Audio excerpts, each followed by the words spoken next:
Pelawak Denny Cagur mengecam Gubernur Jawa Barat Deddy Mulyadi soal pengiriman anak bermasalah ke barak militer. Menurut saya sih tidak pantas. Assalamualaikum warahmatullahi wabarakatuh. Kali ini ada satu pelawak yang sangat legendaris dirujak dikomentari oleh Bapak Ade Armando, pembela KDM, pembela kebijakan-kebijakan yang terus benar untuk selalu dilontarkan di masyarakat. Walaupun banyak kritikan-kritikan dari kebijakan yang dilakukan oleh Kang Deddy Mulyadi, sang maestronya Jawa Barat saat ini, begitu mungkin pembela-pembela Kang Deddy Mulyadi tidak juga sedikit. Bukti nyata bahwa ada yang mengkritik Kang Deddy Mulyadi. Begitu juga saat ini ada Bapak Armando, salah satunya di antara sekian banyak yang membela Kang Deddy Mulyadi, itu mengomentari atau mengkritik balik dari sebuah kritikan yang dilontarkan oleh sang pelawak kepada Kang Deddy Mulyadi. Kita lihat videonya. Pelawak Denny Cagur mengecam Gubernur Jawa Barat Deddy Mulyadi soal pengiriman anak bermasalah ke barak militer. Menurut saya sih tidak pantas. Dengar saja pendapatnya. Denny menganggap anak-anak nakal sebaiknya tidak dikirim ke barak militer. Denny yang juga anggota DPR dari PDI Perjuangan ini menganggap masing-masing anak harus didekati secara personal karena masing-masing anak memiliki masalah berbeda. Denny juga menganggap TNI tidak memiliki kurikulum pendidikan formal. Buat saya, Kang Deddy nggak perlulah menanggapi Denny. Usulan Denny agar setiap anak nakal direspon satu demi satu itu tidak masuk akal. Tapi yang lebih penting menurut saya, Denny adalah contoh anggota DPR yang mengabaikan kewajibannya. Sehingga ya apa pantas dia memberi petuah ke Deddy. Kang Deddy adalah salah satu pejabat Indonesia yang bukan saja berteori, tapi juga bekerja serius. Hari demi hari dia ada di lapangan menemui rakyat. Saya pernah mengontaknya untuk keperluan mewawancarainya di Cokro TV.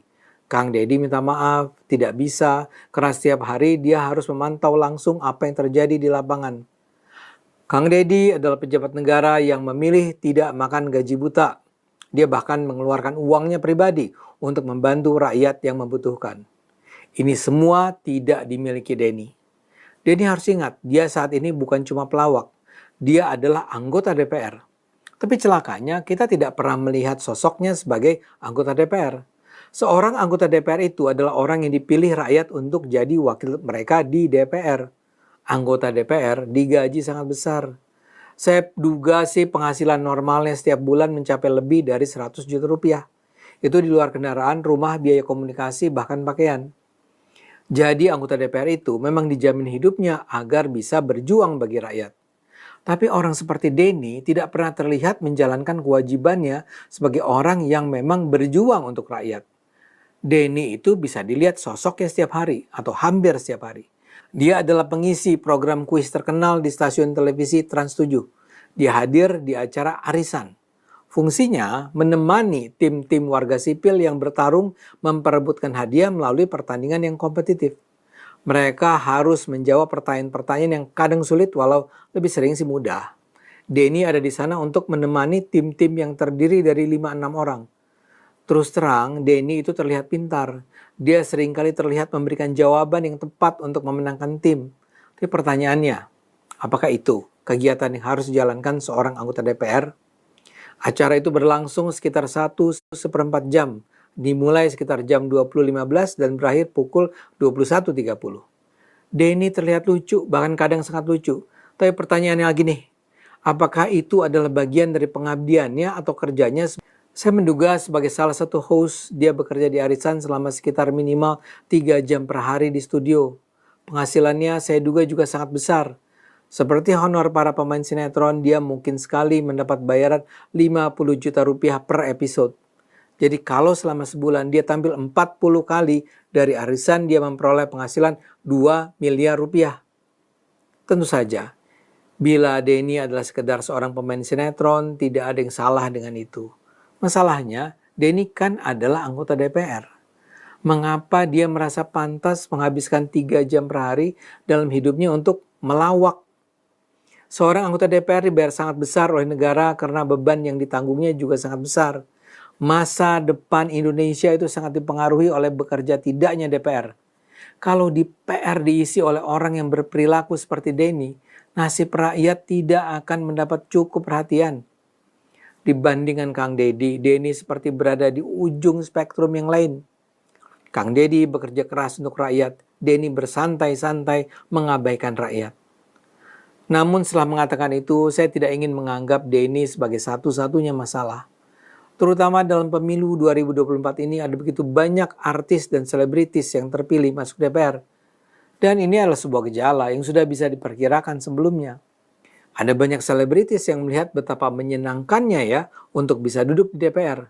Mereka bisa duduk-duduk saja, ketawa-ketawa, dan uang mengalir deras ke kantong mereka. Peluang mereka untuk bisa masuk DPR memang jauh lebih besar dari para caleg lainnya.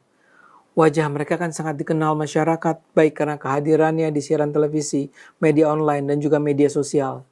Dan masyarakat pun tidak merasa perlu untuk memilih wakil rakyat berdasarkan komitmen mereka untuk memperjuangkan rakyat. Selama berbelas atau berpuluh tahun, rakyat memilih para anggota legislatif yang sebenarnya tidak peduli dengan kaum pemilih. Bagi rakyat, ada tidaknya wakil rakyat kadang tak berarti apa-apa. Karena itulah ketika mereka berangkat ke tempat pemungutan suara, mereka mencoblos wajah yang mereka kenal. Partai politik sangat memahami psikologi masyarakat ini. Karena itulah partai politik berlomba menarik para artis untuk jadi calon anggota legislatif. Mereka tahu bila mereka menampilkan banyak selebritis terkenal, jumlah anggota DPR mereka akan meningkat. Partai politik tak peduli dengan kualitas pemahaman politik para artis yang bergabung menjadi calon legislatif mereka. Partai bahkan tak melakukan pendidikan politik bagi para selebritis ini. Karena itulah saya duga banyak dari para anggota legislatif ini sebetulnya tak mengerti apa-apa ketika mereka akhirnya duduk di kursi DPR. Tapi buat partai politik, mereka ini adalah aktor penting. Partai akan menitipkan kepentingan mereka pada para artis ini ketika DPR harus mengambil keputusan. Para anggota partai ini tidak bersikap sesuai dengan apa yang mereka yakini. Mereka bersikap sesuai arahan partai. Saya menduga sikap kritis Denny terhadap Kang Deddy adalah titipan PDIP. Kita semua tahu bahwa PDIP berseberangan dengan Deddy. Di DPRD Jawa Barat misalnya, para anggota fraksi PDIP sempat walk out dalam pertemuan dengan Kang Deddy. Karena itulah, bila sekarang tiba-tiba Denny bersuara sebagai anggota DPR, itu sama sekali tidak berarti dia kali ini peduli dengan nasib anak-anak nakal yang dikirim ke barak militer. Bagi saya ini adalah sebuah kisah pahit demokrasi di Indonesia. Rakyat diizinkan untuk memilih secara langsung para wakil rakyat mereka, tapi partai politik malah menyodorkan orang-orang yang sebenarnya sama sekali tidak qualified. Seperti saya katakan, ini bukan cuma soal Denny. Denny saya sebut karena dia adalah anggota DPR yang paling sering muncul di acara hiburan di televisi nasional. Nama-nama artis anggota DPR lain bisa saya sederetkan di sini. Memang tidak semua artis di DPR tak bermutu.